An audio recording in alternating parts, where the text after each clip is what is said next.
Do-do, do-do, do-do, do-do. Oh, shalom. My name is Barry Clouseau, and I'm here. Please turn your devices off while I share the VFI news. All right now, guys. Greetings, VFI supporters and anyone else who might be watching this video. It has been a very strange week here in the Middle East, with several events happening that would probably be rejected as plot ideas for a James Bond movie because they'd be considered too unrealistic. There was a special forces raid on an underground Iranian missile factory in Syria, and all kinds of cloak and dagger shenanigans in Lebanon, culminating in the detonation of thousands of wireless communications devices, killing several terrorists and wounding many more. Sadly, these battlefield successes do not allow us to forget that there's big trouble ahead for Israel on the economic front. All that and more is just ahead on this week's edition of VFI News from Israel.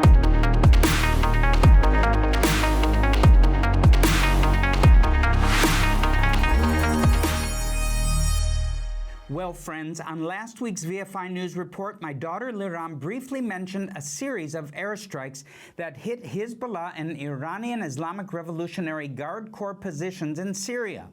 What we didn't know at the time we were preparing to film that report is that these airstrikes, while important in and of themselves, were mainly intended to distract the IRGC and the forces of Syrian dictator Bashar al-Assad. This distraction was meant to clear the way for several helicopters full of elite IDF commandos from the Sayeret Matkal unit to approach a precision missile factory that had been built into the side of a mountain just outside the city of Hama in central Syria.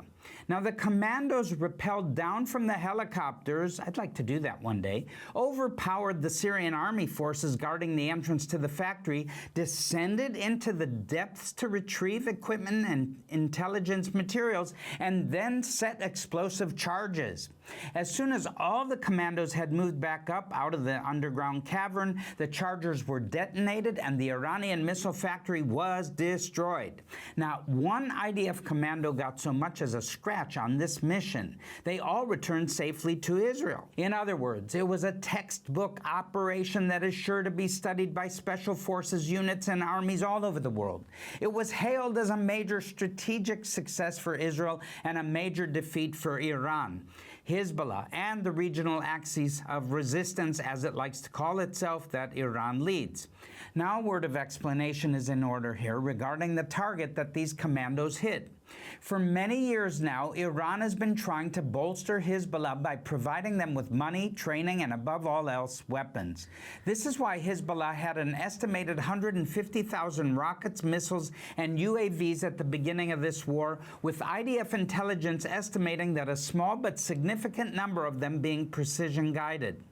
There's no such thing as a rocket that isn't dangerous, but these precision-guided munitions that Hezbollah was believed to have were of particular concern. It was feared that they would be a real force multiplier, allowing Hezbollah to fire at strategic targets in Israel, such as military bases, sea and airports, the electrical grid, and water infrastructure.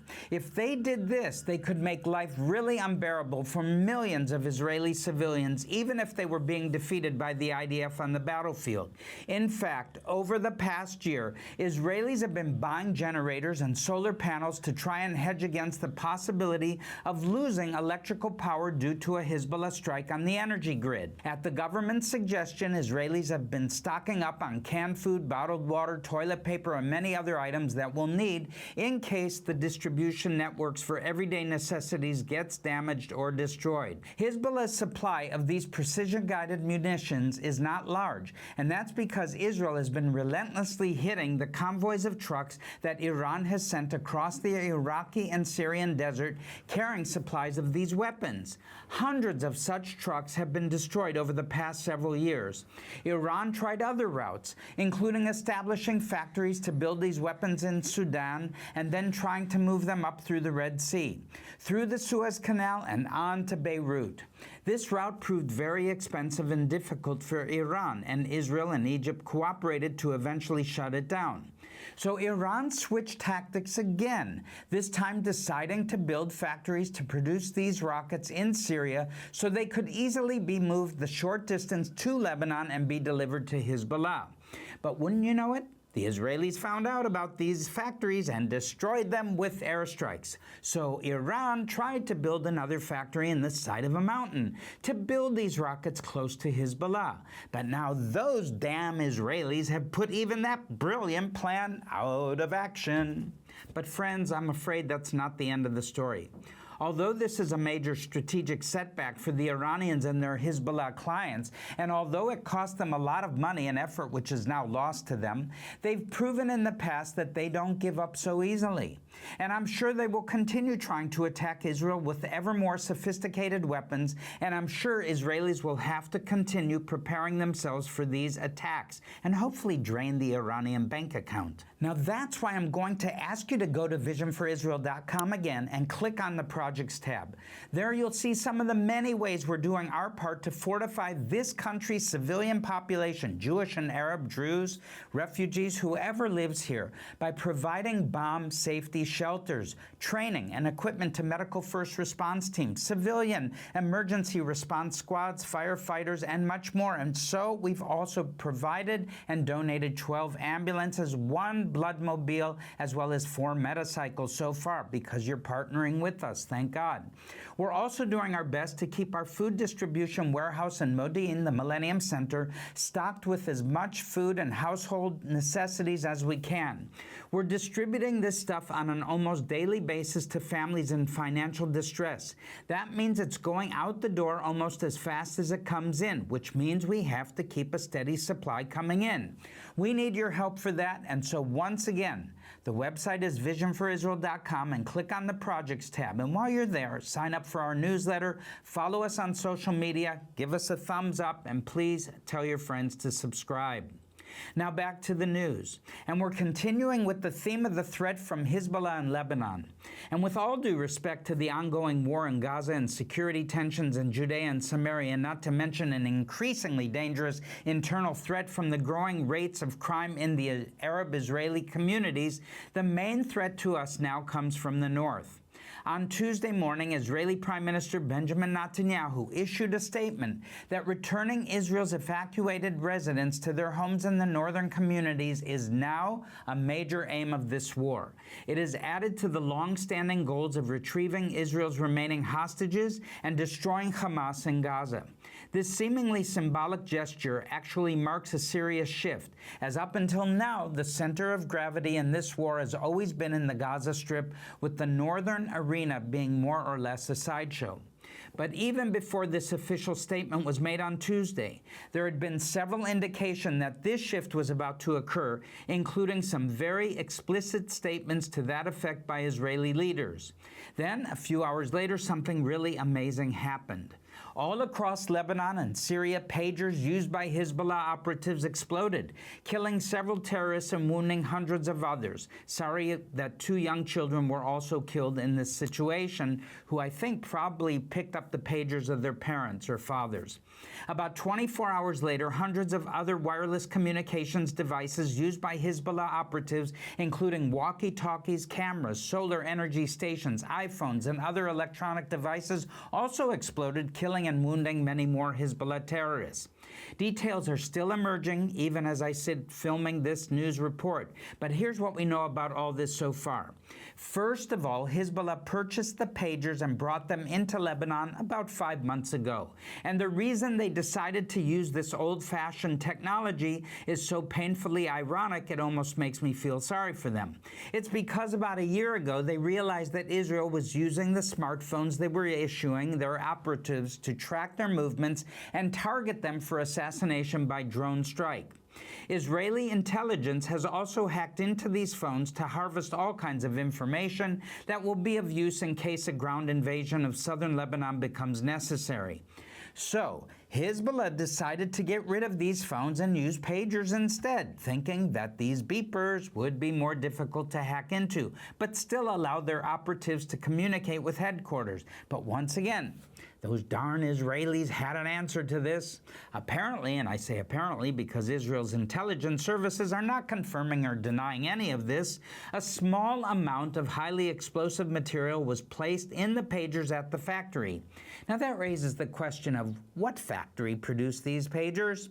The company in Taiwan which produces them say these pagers Hezbollah bought didn't come from them, but rather from a holding company in Hungary that gave a license for production of some of their models. But the Hungarian government says the holding company has no connection to this shipment of pagers and that they were never in Hungary at all. The company in Taiwan also says that the payment they received for the pagers went through some strange, highly irregular banking networks in the Middle East, and they had no idea as to the identity of their customer. This is all very mysterious, don't you think? And the mystery deepens because most of the walkie-talkies that blew up in Lebanon Wednesday are produced by a Japanese company that has no connection to the Taiwanese or Hungarian firms. Now, I wonder if there was a warranty on these products anyways. But that's not all. Once the pagers got into Lebanon, they were distributed to the thousands of Hezbollah operatives who needed them in order to receive messages from their units and Hezbollah commanders or headquarters. Now, on Tuesday afternoon around 3 o'clock p.m., thousands of these pagers started beeping, beep, beep, beep, all at once, and their owners pulled them out of their pockets, held them up close in front of their eyes to see the message on the tiny screens, and that's when the signal was sent that activated the explosive charge inside. Now, this led to hundreds of these men losing fingers and eyes, including the Iranian ambassador to Lebanon, Mojtaba Amani, I hope I mentioned your name right, and many other men didn't get the pager up to their eyes before it exploded, so they suffered wounds to their thighs, torsos, legs, and some even lost they lost something else. In all, the Lebanese Health Ministry reported that 12 people were killed and around 4,000 were wounded, including over 500 who lost the use of their eyes and many more who lost fingers, etc. Now, the following day, when the walkie-talkies and other devices blew up, several more Hezbollah terrorists were killed and about 450 were wounded. Respected Israeli journalist Ronen Bergman said that Israeli intelligence agencies actually think the number of Hezbollah operatives killed and wounded is actually much higher. But in any case, they've lost a lot of their most highly trained, motivated, and capable people.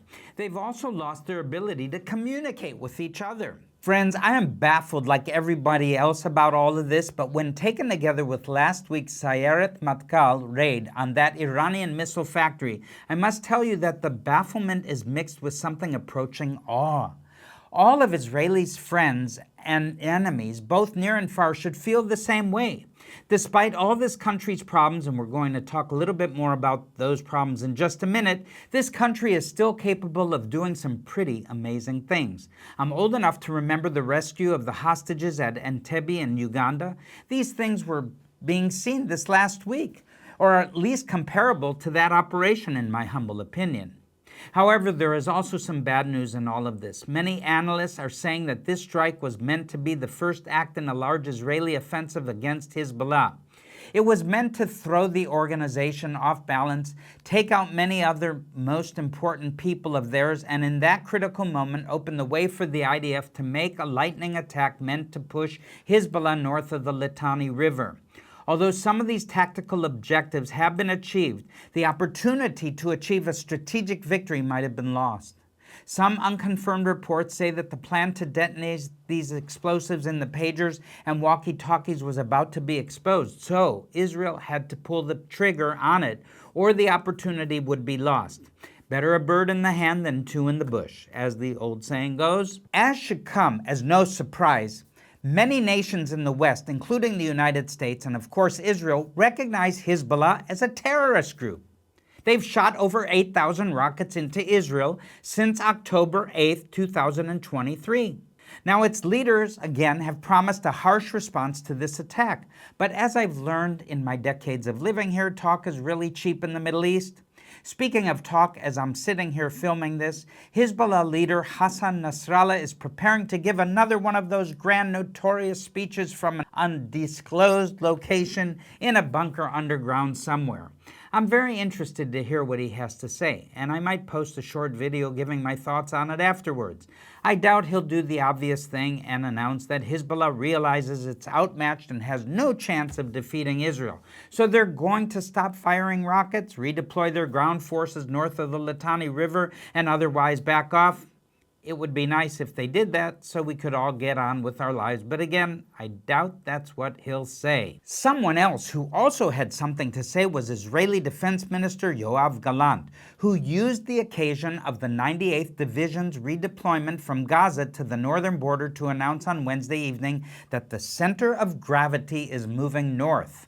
We are diverting forces, resources, and energy toward the north. I believe that we are at the onset of a new phase in this war and we need to adapt. Well, there you have it, folks. If anyone was unsure what's likely to happen next, that should clear things up for all of you, especially since IDF Chief of Staff Lieutenant General Herzl Halevi visited the troops on the northern border on Wednesday. During this tour, he said, "We are very determined to create the security conditions that will bring the residents of the north back to their homes, to the towns with a high level of security, and we are ready to do whatever is required to enable this. We have many capabilities and we have not yet activated them. The rule is that every time we reach a certain stage, we have already prepared to move ahead forcefully with the next two steps. At each stage, the cost for Hezbollah should be high." However, I can't end this segment without telling you that there were other people running their mouths this week. They included Kremlin spokesman Dmitry Peskov, who issued a statement condemning Israel for the pager strike and demanding that it face consequences for it. Turkish President Recep Tayyip Erdogan, Jordan's King Hussein, the al-Assisi regime in Egypt, and many other regional powers also condemned the strike. The UAE, United Arab Emirates, notably refused to join in this chorus of condemnation, possibly because someone in Abu Dhabi realized how deeply hypocritical it would be, among other things. However, there was also criticism of the operation from Belgium's Deputy Prime Minister Petra de Sutter, who posted on X that it was a terrorist attack that must be investigated. I don't want to dignify this with a response and just not concerned about it. Now, there's a lot more to say about all this, but we're drawing near to the end of the program, and there's one more big story I need to tell you about. Israel's Central Bureau of Statistics issued a report this week painting a very alarming picture of the economic conditions in Israel. We see it here at Vision for Israel. Specifically, it showed that inflation and the consumer price index are up, and this is very bad news for Israeli households. The price of groceries, household items, rent, transportation, and many other things is already too high, and it's only going in one direction, high. The cost of living in Israel is going through the roof, and that's why I'm going to conclude by once again asking you to visit visionforisrael.com website and click on the Projects tab. We've got several projects meant to ease the burden on families and households in Israel, and we hope that you'll help us out. So friends, we might be at the start of a major war here in Israel. We've been talking about it for weeks, which will be much bigger and more expensive in blood and treasure than what's already passed. So please keep us in prayer, and until next week, I'm Barry Siegel, and this has been another edition of VFI News from Israel. Don't turn your pagers on. Shalom.